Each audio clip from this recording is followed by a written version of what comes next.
السلام عليكم ورحمة الله وبركاته.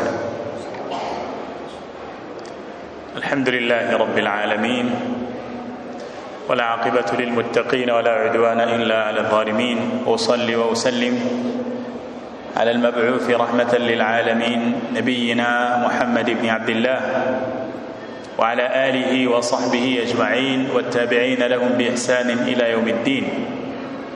سبحانك لا علم لنا إلا ما علمتنا إنك أنت العليم الحكيم.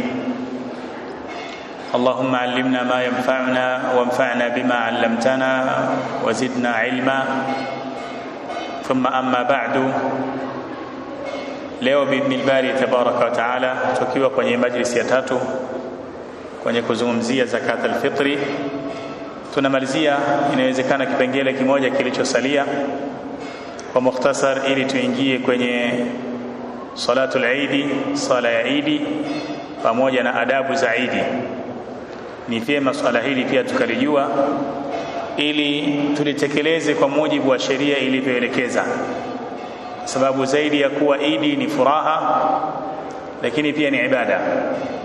Tunatakiwa tufurahie siku ya Eid tukiwa ndani ya mipaka tuliyowekewa na sheria. Nukta ya mwisho ambayo tulizungumzia jana, hukumu ya kutoa zakat al-fitri qima, kutoa pesa badala ya kutoa chakula.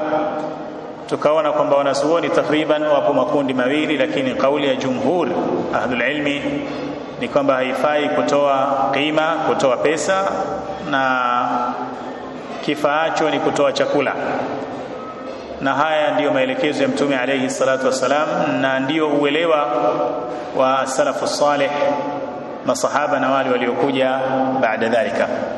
المسألة التي نختم بها هذا الموضوع مسألة ambayo tunahitimisha nayo maudhui hii ya zakatul fitri ni hukumu ya kusafirisha zakatul fitri ikaenda nje na pale ilipotolewa.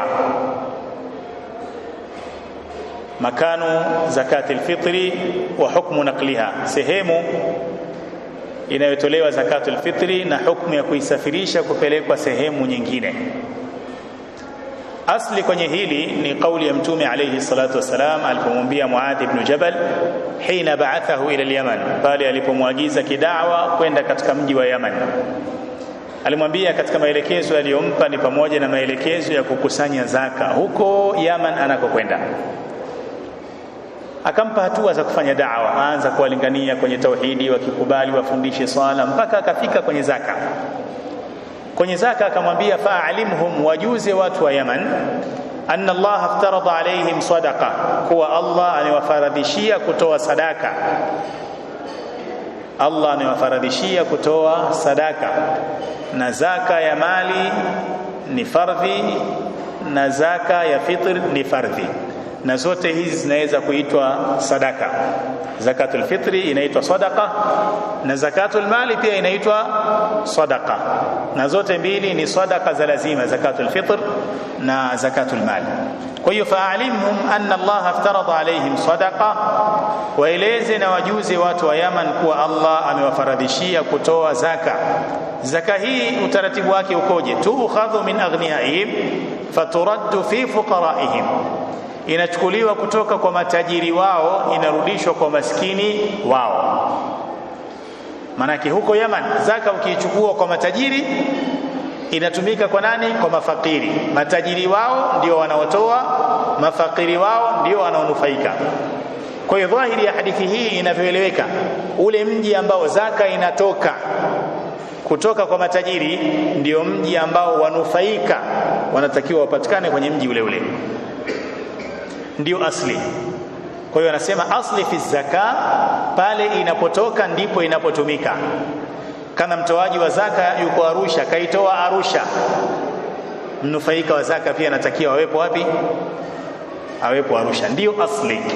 Kwa kutumia hadithi hii ya Muadh ibn Jabal radiyallahu ta'ala anhu, anasema al-Imam Abdul Aziz ibn Abdullah ibn Baz rahimahullahu ta'ala, was-sunnah, na sunna ya Mtume tawzi'uha baina al-fuqara, ni kuigawa mali ya zaka baina ya mafakiri fi baladil muzakki, kwenye mji wa yule mtoa zaka. Umetoa zaka Arusha, ndio mji wako, zaka yako itagawanywa Arusha.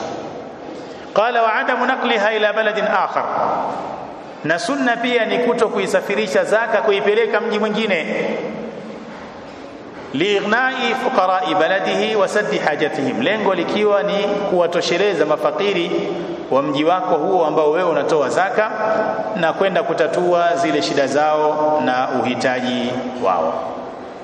Aliwahi kuulizwa rahimahullahu ta'ala Ibn Baz hukumu ya kuhamisha zaka kuipeleka mji mwingine, akasema la ba'sa bidhalika, baada ya kuwa tumejua asili.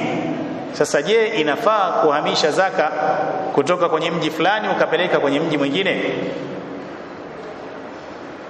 Akasema la ba'sa bidhalika, hakuna ubaya kwenye hili kuhamisha zaka. Qala wa yujzi'u insha Allah fi asahhi qawli ulama, na ni sahihi kwenye kauli sahihi kati ya kauli mbili za wanazuoni.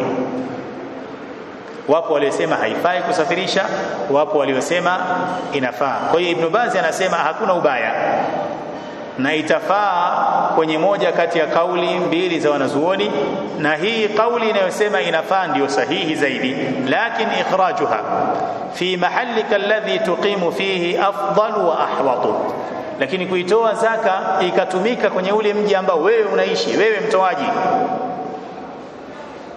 ndio bora zaidi. Qala wa idha ba'athtaha li ahlika, na kama utaituma nje ya mji unaoishi lakini kwa jamaa zako, liyukhrijuha 'ala alfuqara'i fi baladik fala bas, ili waitoe kwa mafakiri kwenye mji wako huo, hakuna ubaya. Khulasatul qawli kwenye hili, kama tulivyoona, wanazuoni wanasema asili pale alipomtoa zaka, wanufaika nao wanatakiwa wawe ni wa eneo hilo hilo, lakini itafaa kuihamisha zaka panapokuwa na maslahi ya kisheria. Mfano wakaeleza katika maslahi ya kisheria, labda watu wa mji mwingine wana uhitaji zaidi kuliko watu wa mji huo uliopo. Tujalie zaka iko hapa Arusha, labda kuna mji mwingine, tuseme labda Babati kwa mfano. Ukiangalia uhitaji wa watu wa Arusha kweli wanahitaji, lakini watu wa Babati wanahitaji zaidi. Kwa hiyo anasema panapokuwa na haja kama hii, inafaa kuitoa zaka hapa kuipeleka sehemu ile ambayo kuna uhitaji zaidi. Haja nyingine wakasema inafaa kuitoa katika mji mmoja kuipeleka mji mwingine kama huo mji mwingine una ndugu zako ambao wana uhitaji zaidi. Upo Arusha lakini labda Babati, tunataja Babati ndio mji wa karibu, watu wa Babati wasije wakatuelewa vibaya, au tutaje Moshi tubaki huko Babati tu, ni mfano tunapiga, hakuna haja ya kuandamana. Upo Arusha unatoa zakat alfitri, hiyo mchele, au hata zakat almal, lakini Babati kuna mjomba wako ambaye hali yake ni taabani sana kuliko yule ambaye unataka kumpa hapa Arusha. Inawezekana huyu Arusha ni maskini, huyu mjomba wako wa Babati ni fakiri. Maskini anapata anachohitaji lakini hakikamiliki. Uhitaji wake chakula kwa siku ni kilo moja labda ya unga, akipambana anapata nusu, huyu anaitwa maskini. Lakini fakiri anahitaji nusu kilo, hapati hata robo, hapati kabisa. Kwa inawezekana unayetaka kumpa Arusha ni maskini, lakini mjomba wako aliopo Babati ni fakiri, unaweza ukaipeleka kule, kwa sababu mjomba sio lazima wewe kumhudumia. Mjomba ni tofauti na mke, mjomba ni tofauti na watoto wako, mjomba tofauti na baba yako, tofauti na mama yako. Hawa niliowataja wanatakiwa wale freshi chako, sio cha zaka. Mke wako humpi zaka, unamtolea zaka ambayo itatumika na mtu mwingine. Kwa hiyo mfano wa mjomba ni halali kupokea zaka yako, hiyo zakat alfitr au zakat almal. Na wanasema ahlul ilmi, sadaka unayoitoa kumpa ndugu mwenye uhitaji ina fadhila zaidi kuliko sadaka unayompa muislamu tu mwenye uhitaji, kwa mujibu wa hadithi ya Mtume alayhi salatu wasalam. Bwana Mtume anasema as-sadaqatu 'ala al-miskini sadaqa. Maana ya hadithi, wa ala dhi sila sadaqatun wa sila. Sadaka unayotoa kumpa maskini unalipwa kama sadaka, malipo ya sadaka. Lakini sadaka unayotoa kumpa maskini ambaye ni jamaa yako, hapa unalipwa malipo ya sadaka, unalipwa kadhalika malipo ya kuunganisha udugu. Au dharura nyingine, kuna janga limetokea kwenye huo mji wa jirani. Hapa Arusha maisha yanaendelea kawaida tu. Kuna janga limetokea kule, wana uhitaji mkubwa sana kuliko uhitaji wetu. Tumekusanya zakatul fitri, inawezekana baadhi tukasafirisha kupeleka kule kwa ndugu zetu katika imani, kwa sababu uhitaji wao ni mkubwa zaidi kuliko uhitaji wetu. Lakini katika hali ya kawaida, pale itakapotolewa ndipo inapotakiwa itumike, iwe zakatul fitr au zakatul mal. Na asili kwenye hili ni hadithi ya Muadh ibn Jabal radiyallahu ta'ala anhu, indama ba'athahu an-nabiy sallallahu alayhi wa alihi wa sallam ila al-Yaman, pale alipotumwa na mtume Muhammad alayhi salatu wasalam kwenda katika mji wa Yaman kwenda kufanya da'wa. Kwa kipengele hiki tutakuwa tunimaliza yale tuliyokusudia kuyasema kwenye zakat al-fitr. Hivyo itapendeza sasa tuhamie kwa haraka haraka kuanzia muda huu kwenye swala ya Eid, au hukumu zaidi na adabu zake. Hukumu zaidi na adabu zake. Wanasema katika maandalizi ya Eid ni pamoja na kutoa zakat al-fitr, na hii tumeizungumzia. Kutoa zakat al-fitr ni sehemu katika maandalizi ya siku ya Eid na swala ya Eid kwa ujumla wake. Kwa hiyo kama nukta hiyo tumeimaliza, tuanze na nukta nyingine ambazo bado hatujazigusia. Miongoni mwa yale ambayo yanaelezwa na wanazuoni alayhim rahmatullahi ta'ala ni kile kilichokuja kwenye kauli ya Allah azza wa jalla, walitukmilu al-iddata walitukabbiru Allah ala ma hadakum wa la'allakum tashkurun. Tunapomaliza siku 29 kama mwezi umeandama, au siku 30 za mwezi wa Ramadhan kwa kukamilisha, المشروع عند إكمال العدة التكبير من غروب شمس آخر يوم من رمضان ليلة عيد الفطر إلى صلاة العيد.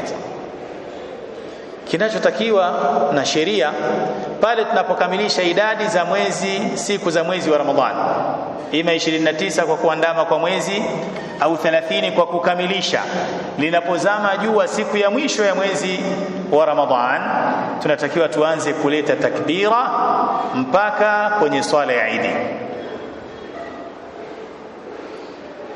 Allah anatuambia walitukmilu al-idda, na ili mkamilishe idadi ya siku za Ramadhan, walitukabbiru Allah ala ma hadakum, lakini pia ili mumtukuze Allah azza wa jalla, mumkabbir Allah azza wa jalla kwa kule yeye kuongoa, wala'allakum tashkurun, na ili mpate kumshukuru Allah azza wa jalla.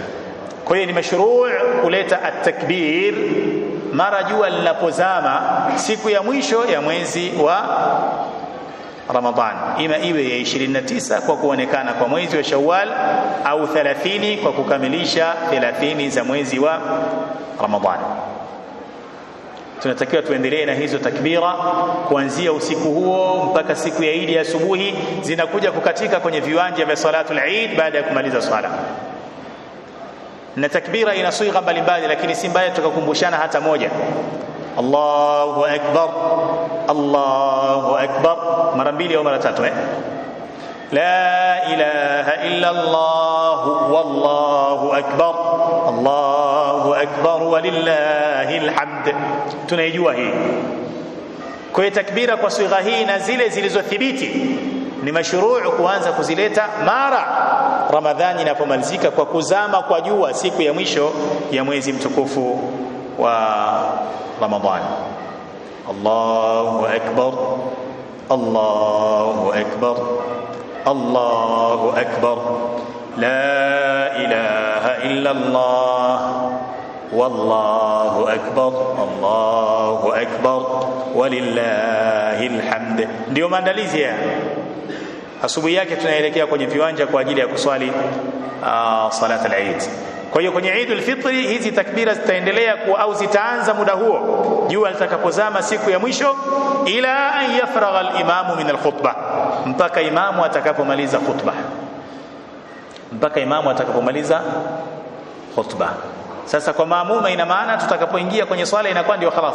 Takbira tunazoleta ni za ndani ya swala, kwa sababu hata kwenye salatul Eid kuna takbira 7 zile kwenye rakaa ya kwanza, 5 kwenye rakaa ya pili. Allahu akbar, Allahu akbar, Allahu akbar, nazo ni takbira zinaingia kwenye maana hii, walitukabbirullaha ala ma hadakum.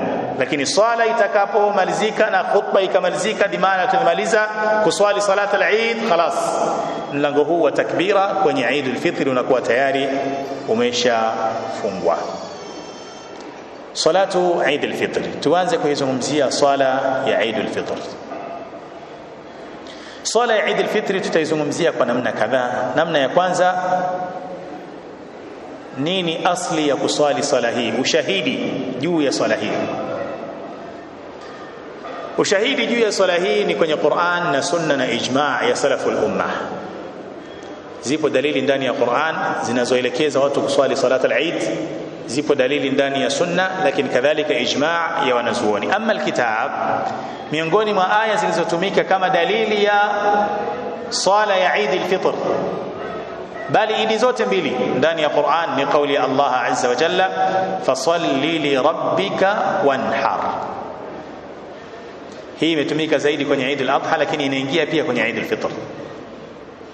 fasalli li rabbika wanhar, swali kwa ajili ya Mola wako na uchinje. Kwa hiyo kuchinja baada ya swala ni kwenye Eid al-Adha. والمشهور في التفسير أن المراد بذلك صلاة العيد. tafsiri mashuhuri wanasema swala iliyokusudiwa hapa kwenye tafsiri mashuhuri kama alivyoeleza Ibn Qudama rahimahullah ta'ala ni swala ya Eid. fasalli li rabbika wanhar, fasalli li rabbika salat al-Eid, swali kwa ajili ya Mola wako, kwa maana swala ya Eid, wanhar, na uchinje kichinjwa cha udhiya.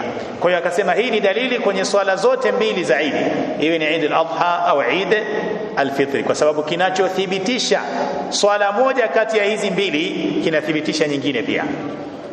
Yani maagizo yote yanayosema swalini swala ya Eid inabeba kwenye Eid al-Adha na Eid al-Fitr kadhalika. Ama sunna, katika mafundisho ya Mtume alayhi salatu wasalam na maneno yake, thabata bitawatur, imethibiti kwa wingi, anna Rasulullah sallallahu alayhi wa alihi wasallam kana yusalli salat al-Eidain, kuwa Mtume alayhi salatu wasalam alikuwa anasali swala zaidi mbili, Eid al-Adha na Eid al-Fitr.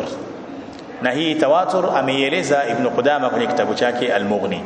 Miongoni mwa ushahidi ni hadithi ya Abdullah ibn Abbas radiyallahu anhuma, anasema shahidtu al-Eid, nilishuhudia swala ya Eid, niliswali swala ya Eid ma Rasulillah sallallahu alayhi wa alihi wasallam, pamoja na Mtume alayhi salatu wasalam, wa Abi Bakar, pamoja na Abu Bakar, wa Umar, pamoja na Umar, wa Uthman, pamoja na Uthman radiyallahu anhum. Qala fakulluhum kanu yusalluna qabla al-khutbah, wote hawa walikuwa wanaswali swala ya Eid kabla ya khutba. Dinana wanatanguliza salatul Eid, baada ya sala ndio inakuja khutba ya sala ya Eid. Hapa anathibitisha vitu viwili Abdullah ibn Abbas. Anathibitisha kwamba swala ya Eid imekuwa ni sunna inayojulikana, iliyo wazi. Tumeiswali na Mtume, tukaiswali na Abu Bakar, tukaiswali na Umar, tukaiswali na Uthman. Anathibitisha hilo la kwanza, kwamba hii ibada inajulikana jamani, ipo, haijaishia tu kwa Mtume, hata makhalifa waliokuja baada ya Mtume walikuwa wanaiswali. Lakini la pili, wote hawa ilikuwa inatangulia swala alafu inakuja khutba, tofauti na salatul Jumaa, inatangulia khutba kwenye Ijumaa alafu inafuata nini? As-sala. Lakini kwenye salatul Eid, salatu Eid al-Adha na Eid al-Fitr, inaanza kwanza swala alafu inafuata al-khutba. Wapo waliokuja kubadilisha baadaye, na kilichowafanya wabadilisha, wanasema ukitoa khutba baada ya swala watu hawasikilizi, wanaondoka bana. Nafikiri sio ulikuwa wakati wa Muawiya au nani, lakini hii ni jitihada. Mwisho wa siku inabaki asili kwenye swala ya Eid ndio hii, na ndivyo sunna ilivyoelekeza. Tunaswali salat al-Eid alafu tunatoa khutba baada dhalik.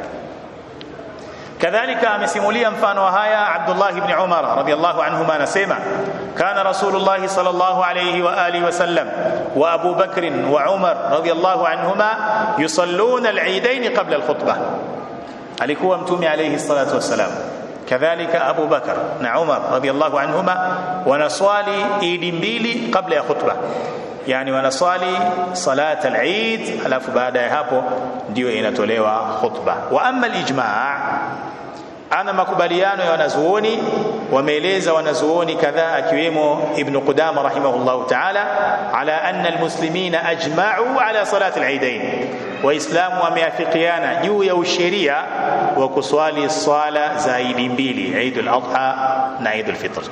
Kwa hizi tumeeleza kama dalili kwa ujumla kuwa hii ibada ipo na hii swala ipo, na kwenye hili hatuzozani. Inawezekana kwenye kipengele kinachofuata ndio pakawa na ikhtilaf.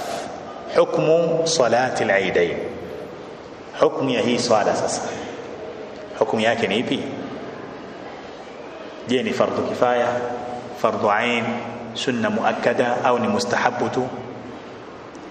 Na hii hukumu ni kwa ajili ya kutafuta uzito wa swala ya Eid. Wanazuoni wamekhtalifiana kwenye hili katika kauli tatu, nazitaja kwa mukhtasar. Kauli ya kwanza wanasema salatul Eid fardhu kifaya, swala ya Eid ni fardhi ya kutoshelezana, bimaana idha qama biha man yakfi saqatat anil baqin, wakiswali baadhi wanaotosha, wale ambao hawajaswali hawapati madhambi wala hakuna shida, ili mradi tu iswaliwe. Kama sote tutaacha imefika siku ya Eid, hakuna muislamu alikwenda uwanjani akaswali swala ya Eid, sote tutakuwa ni athimun. Lakini kwenye waislamu milioni 1 wakapatikana waislamu labda 50 mfano 100 wakaswali, خلاص hao wengine ambao hawajaswali laisu mas'ulin, hawaulizwi chochote. Hii ndio dhahiri ya madhehebu ya Imam Ahmad rahimahullahu ta'ala. Hii ni kauli ya kwanza, wanasema swala ya Eid ni fardhu kifaya. Kauli ya pili ambayo ni kauli ya Imam Abu Hanifa, anasema salatul Eid ni fardhu ainin, ni lazima kwa kila mmoja. Salatul Eid ni fardhu ainin, ni lazima kwa kila mmoja, kama ambavyo swala ya faradhi ya kawaida tunazozijua ni fardhu ain. Haiwezekani kwa sababu kuna watu wameswali leo swala ya dhuhuri, wewe ambaye hujaswali la basi. Hapana, inakuhusu wewe, kama wewe lazima uswali. Kwa hiyo akasema kadhalika swala ya Eid ni fardhu ain. Kauli hii imebebwa na nani katika wanazuoni wale wakuu? Al-Imam Abu Hanifa, lakini pia ni kauli katika madhehebu ya Imam Ahmad. Kauli ya tatu na ya mwisho kwa mukhtasar, wanasema sunna muakkada ghairu wajiba, ni sunna iliyokokotezwa, si wajib, sunna iliyosisitizwa. Kauli hii amesema Imam Malik na baadhi katika madhehebu ya Imam Shafi'i, na hoja yao kubwa ni maneno ya Mtume alayhi salatu wasalam. Kipindi fulani alijiwa na mbedui akamuuliza mambo kadhaa, lakini katika yale ambayo mbedui kamuuliza Mtume ni kuhusiana na swala. Nieleze swala za faradhi ni zipi? Bwana Mtume akamtajia swala 5 tunazozijua, swala al-fajiri, adhuhuri, alasiri, maghrib, isha. Yule mbedui akamuuliza hal alayya ghayruhunna, je kuna swala nyingine za lazima natakiwa ni swali?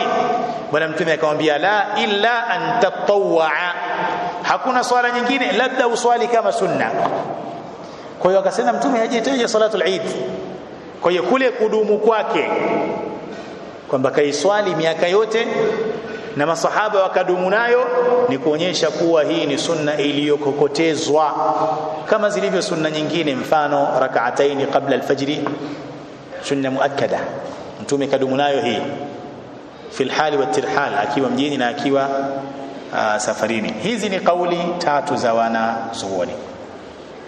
Sasa ukija katika wanazuoni hasa wa zama hizi pamoja na wale wa zamani, wengi wameipa nguvu kauli ya Imam Abu Hanifa inayosema salatul Eid ni fardhu ain. Tupitie baadhi ya nukuu zao.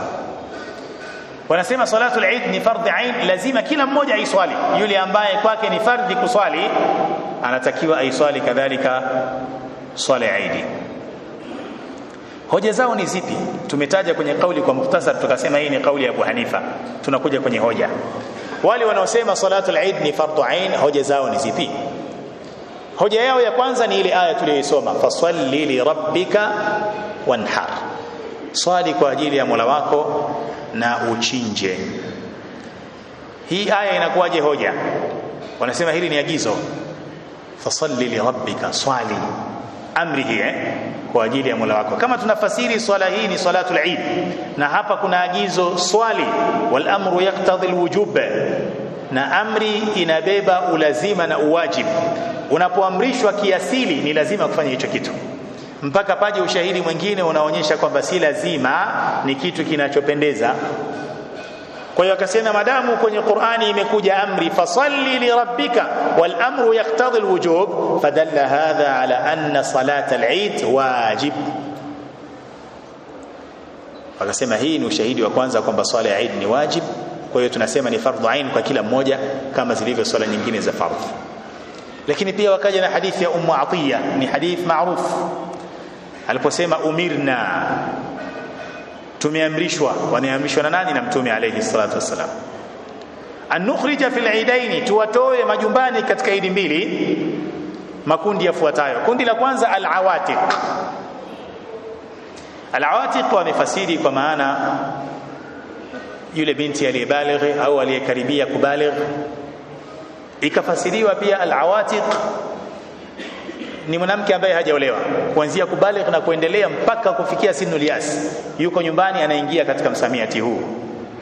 Qala wa dhawati al-khuduri, na tumeamrishwa pia tuwatoe majumbani waende kwenye viwanja vya salati al-Eid, dhawati al-khudur. Na dhawati al-khudur al-abkar, wari. Sasa wanawake wari hawa ambao mara nyingi kwa haya zao wanakuwa wako ndani tu ya nyumba. Qala wa amara al-huyyada an ya'tazilna musalla al-muslimin, na Mtume akawaamrisha wanawake walio kwenye siku zao nao waende, lakini waepuke sehemu ya Waislamu kuswalia, yani wakati watu wanaswali wao wasiswali. Kwa hiyo hoja yao ya msingi ikawa kama Mtume alayhi salatu wasalam anaamrisha kwa msisitizo wa namna hii, wanawake watolewe majumbani mpaka wale walio kwenye siku zao watoke waende, pamoja na kuwa hawataswali lakini wawepo yale maeneo washuhudie da'wa ya Waislamu. Anasema lugha hii la shaka inaonyesha msisitizo na inaonyesha ulazima. Lakini hoja yao nyingine, muwadhabatu nabii alayhi salatu wasalam alaiha, kule Mtume kudumu katika kuiswali swala hii kuanzia mwaka wa pili baada ya kufaradhishwa kufunga Ramadhan, mwaka wa pili Hijria, mpaka Mtume alayhi salatu wasalam anaiaga dunia, alidumu na salat al-Eid. Lakini pia makhalifa min ba'dihi wamedumu nayo. Kwa hiyo anasema haya yote yanaonyesha kwamba salatul Eid ni wajib, bimaana fardhu ain. Al-Imamu al-Allama as-Sa'di rahimahullah ta'ala anasema was-sahihu, na qawli sahihi, anna salatul Eid fardhu ain, kwamba swala ya Eid ni fardhi ya lazima kwa kila mmoja. Akataja baadhi ya hoja ambazo zinaingia kwenye haya ambayo tumeeleza. Kadhalika Sheikh Abdul Aziz ibn Abdullah ibn Baz rahimahullah ta'ala anasema salatul Eid fardhu kifaya inda kathir min ahli al-ilm. Salatul Eid ni fardhi ya kutoshelezana kwa wengi katika wanazuoni. Qala wajuzu at-takhalluf min ba'd al-afrad anha, kwa maana hiyo inafaa baadhi ya watu kutokwenda wala hakuna ubaya. Kisha akasema لكن حضوره لها ومشاركته لإخوانه المسلمين سنة مؤكدة لا ينبغي تركها إلا لعذر شرعي. لكن kuhudhuria kwa kauli hii, kuhudhuria na kushiriki mtu akajumuika na waislamu wenzake ni sunna iliyokokotezwa, hatakiwi kuiacha isipokuwa kwa dharura. Kisha akaendelea kusema wa dhahaba ba'd ahli al-ilmi ila anna salata al-Eid fardhu ain, lakini wakapatikana wanazuoni wengine waliosema swala ya Eid ni fardhi ya lazima kwa kila mtu, ka salati aljumaa, kama ilivyo swala ya Ijumaa. Fala yajuzu li ayi mukallafin min ar-rijal al-ahrar al-mustawtinin an yatakhallafa anha, hivyo haitofaa kwa yoyote katika wanaume ambao ni wakazi kutokuhudhuria na kuswali swala ya Eid. Kisha akasema kwa kumalizia, wa hadha al-qawlu, na kauli hii inayosema ni fardhu ain adhharu fil adilla wa aqrab ila as-sawab, iko wazi zaidi kidalili na iko karibu zaidi na sawa. قال ويسن للنساء حضورها مع العناية بالحجاب والستر وعدم التطيب. na ni sunna kwa wanawake kuhudhuria pamoja na kujali masala mazima ya stara na kuto kujipulizia manukato. kadhalika Sheikh Muhammad ibn Salih al-Uthaymeen naye kwenye haya akaweka mchango wake, akasema wa hadha, na kauli hii kuwa ni fardhu ain indi aqrabul aqwal, kwangu mimi ndio kauli iliyo karibu zaidi na sawa. lakini pia Sheikh al-Islam Ibn Taymiyyah rahimahullah ta'ala anasema salatul Eid fardhu ain, sala ya Eid ni fardhi ya lazima. baada ya kutaja hizo hoja mwisho akasema walihadha rajahna anna salatul Eid wajibatun ala al-a'yan, kwa dalili hizi tumestaja huko mwanzo ndio maana tumefikia kauli kwamba swala ya Eid ni fardhu ain, ka kauli ya Abi Hanifa wa ghairihi, kama alivyosema Abu Hanifa pamoja na wengine. lakini kadhalika mwanafunzi wa Sheikh al-Islam Ibn Taymiyyah al-Allama Ibn al-Qayyim alayhi rahmatullahi ta'ala naye amepita mapito hayo hayo. kwa hiyo utaona kuna kundi kubwa la wanazuoni wanasema salatul Eid ni fardhu ain, hasa kwa wanaume ambao ni wakazi si wasafiri. lakini pia wapo waliowajumuisha kina mama kupitia agizo lile la Mtume alayhi salatu wasalam, kama ilivyokuja kwenye hadithi ya Atiya. tunazithamini kauli zote hizi tatu, waliosema fardhu kifaya, waliosema sunna muakkada, na waliosema fardhu ain. lakini mwisho wa siku Muislamu utakuwa salama pale utakapokwenda kuswali salatul Eid. kama huna dharura inayokuzuia nenda kuswali, kwa sababu kama ni sunna umepata thawabu, kama ni fardhu ain umepata thawabu, kama ni fardhu kifaya umepata thawabu, kama ni fardhu ain umepata thawabu na umeitakasa kadhalika dhima yako. kwa hiyo kivyo vyote ukienda kuswali utakuwa ndio uko salama zaidi kuliko kuzembea. lakini hizi ni kauli tatu za wanazuoni. wapo ambao watakuwa wameshika huo upande wa fardhu kifaya kwamba kiswali baadhi, hawa wengine khalas. wapo walioshika sunna muakkada kwamba ni muhimu sana wewe kwenda, lakini watakuwepo walioshika kuwa ni fardhu ain kwamba ni lazima wewe kwenda. aliyepita huku kapita huko na wanazuoni wamepita, aliyepita huku kapita. lakini tunachokushauri wewe usiache kuswali salatul Eid kama huna dharura, kwa sababu kufanya hivyo ndiyo salama zaidi zaidi zaidi. baada ya kuliona hili, tuingie kwenye nukta inayofuata muhimu mno, na ndiyo kusudio, adabu salatul Eid. adabu za swala ya Eid, ziko adabu chungu nzima. hizi muhimu Muislamu kuzitambua na kuzizingatia ili Eid yako ikae Kiislamu. unaposherehekea Eid yako ile kwa ujumla, muonekano wako, mtoko wako uwe umekaa Kiislamu. wengi kati yetu tunaharibu jamani, ndani ya mwezi wa Ramadhan mashaallah vigezo na masharti kuzingatiwa, lakini inapofika siku ya Eid sijui anakuja ibilisi gani. wanawake wanacharukwa, wanaume wanahemkwa, dhulumatun ba'daha fawqa ba'd. siku ya Eid ndio tutasikia kuna matamasha ya mkesha, sijui msanii fulani atakuja kutumbuiza siku ya Eid. tena Eid yenyewe ya Waislamu, sio Eid labda ya serikali, Jamhuri Day, sijui 88 Day. hii Eidul Fitri na Eidul Adha. jamani, kutumbuizana huku imekuwaje? tutakuja kuyaona hayo kwenye sherehe. tunatakiwa tusherehekee vipi? haya yote yanaingia kwenye adabu za swala ya Eid na yale yanayohusiana na Eid kwa ujumla. lakini kwa kuwa hiki ni kipengele tunachokitegemea, leo tuishie hapa ili kesho tuanze kudondoa adabu moja baada ya nyingine, kuanzia maandalizi ya kwenda kwenye Eid, kuswali kwenyewe Eid na kusherehekea hiyo Eid yenyewe kwa ujumla. yote haya tutayagusia kwa mukhtasar kwa kadri ya vile ambavyo Allah azza wa jalla atatujalia. kwa hiyo leo tuishie hapa. tunasema subhanakallahumma bihamdik, ashhadu an la ilaha illa anta, astaghfiruka wa atubu ilaik. tukiwa tumezungumzia vitu kama vitatu, tunamalizia nukta ya mwisho, hukumu ya kusafirisha zakat al-fitr, na tukaeleza asili itakapotoka ndio itumike hapo hapo. lakini kama kutakuwa na haja ya kusafirisha, tumeeleza mfano wa haja, hakuna ubaya. tukaingia kwenye Eid, tukaeleza utaratibu wa kupiga takbira mara Ramadhani inapomalizika, na takbira hizo zinaendelea mpaka kumalizika kwa swala ya Eid kwenye Eid al-Fitr. Lakini baada ya hapo tukaanza kuzungumzia swala ya Eid, ushahidi wake ndani ya Qur'an na Sunna na ijma'. Tukagusia pia hukumu ya swala ya Eid, tukaona mitazamo mitatu tofauti ya wanazuoni. Haya ndio ambayo tumeyazungumzia leo kwa mukhtasari kwa wale ambao wamechelewa kuungana nasi. Wa sallallahu wa sallam ala nabina Muhammadin wa ala alihi wa sahbihi ajma'in. Alhamdulillahi rabbil alamin.